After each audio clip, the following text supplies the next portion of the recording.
Selamat malam. Perkenalkan, nama saya Wilhelmina Noo dari 10 IPS 3. Di sini saya akan sedikit menjelaskan tentang sejarah Kerajaan Majapahit. Kerajaan Majapahit pernah menjadi bagian dari sejarah besar bangsa Indonesia di Nusantara. Pusat pemerintahan atau ibu kota kerajaan yang berdiri pada akhir abad ke-13 Masehi ini beberapa kali berpindah lokasi di Jawa Timur seiring era kepemimpinan raja-raja yang pernah berkuasa. Pendiri Kerajaan Majapahit adalah Raden Wijaya yang merupakan menantu dari Raja Kartanegara, penguasa terakhir Kerajaan Singasari yang terbunuh lantaran pemberontakan Jaya Katuang pada 1292. Raden Wijaya berhasil menyelamatkan diri dari insiden tersebut. Kerajaan Majapahit mencapai puncak kejayaan pada masa pemerintahan Hanyamwaruk dengan gelar Sri Raja Sanagara pada tahun 1350 sampai 1389. Yang tidak lain adalah cucu Raden Wijaya. Kepemimpinan Hayam Wuruk amat kuat berkat dukungan dari Majapahti, Gajah Mada yang bertekad menyatukan Nusantara di bawah naungan Majapahit.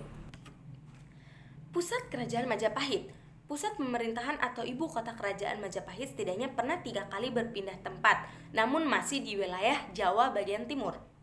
Yang pertama ada Mojokerto.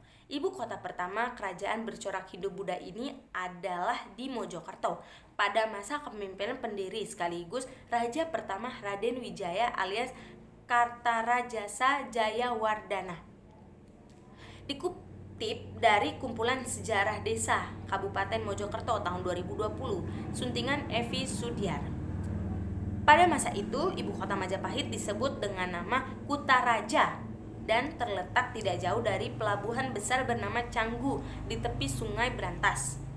Selain sebagai pusat peninggalan atau bandar dagang, lokasi Canggu yang masih berada di wilayah Kartaraja sangat strategis untuk difungsikan sebagai pangkalan militer armada angkatan laut Kerajaan Majapahit yang memang amat kuat saat itu.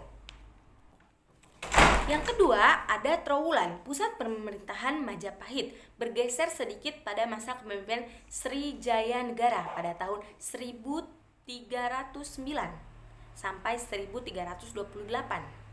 Penerus tahta Raden Wijaya, raja kedua Majapahit ini memindahkan ibu kota Trowulan yang berjarak sekitar 12 km dari kota Mojokerto sekarang.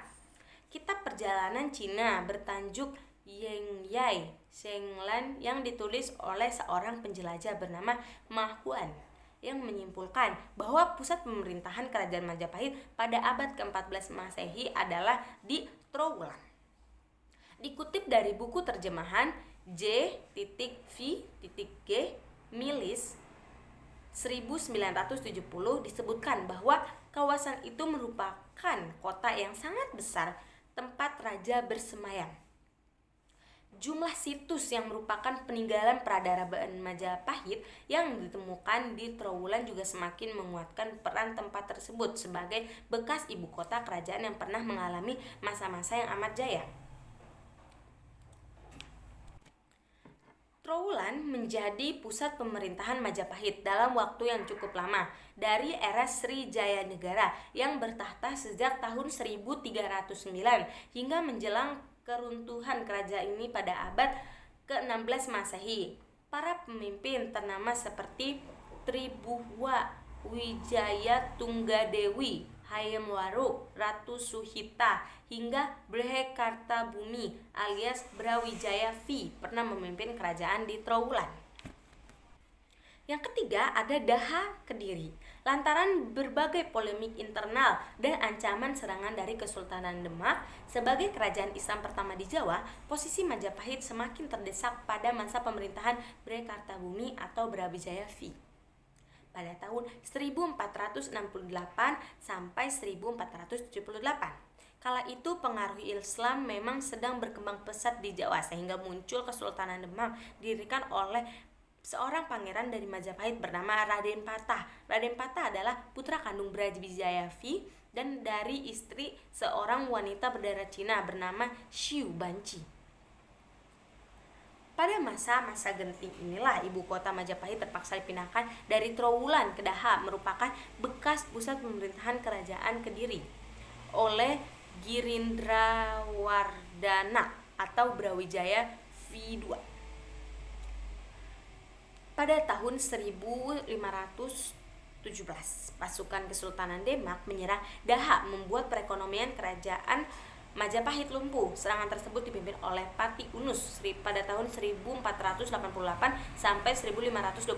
Sultan Demak kedua yang merupakan menantu Raden Patah. Satu dekade berselang, tahun 1527, Kesultanan Demak kembali menyerbu Daha di bawah komando Sultan Trenggana di bawah kepemimpinan Sultan Traganda. Pada tahun 1521 sampai 1546, penguasa Demak ketiga yang juga adik Pati Unus. Serangan dari pasukan perang Kesultanan Demak kali ini benar-benar membuat Daha jatuh sekaligus menghancurkan Majapahit. Kerajaan pernah sangat perkasa di Nusantara. Nusantara ini akhirnya menuai keruntuhan untuk selama-lamanya. Oke, baik, terima kasih. Itu saja. Dadah.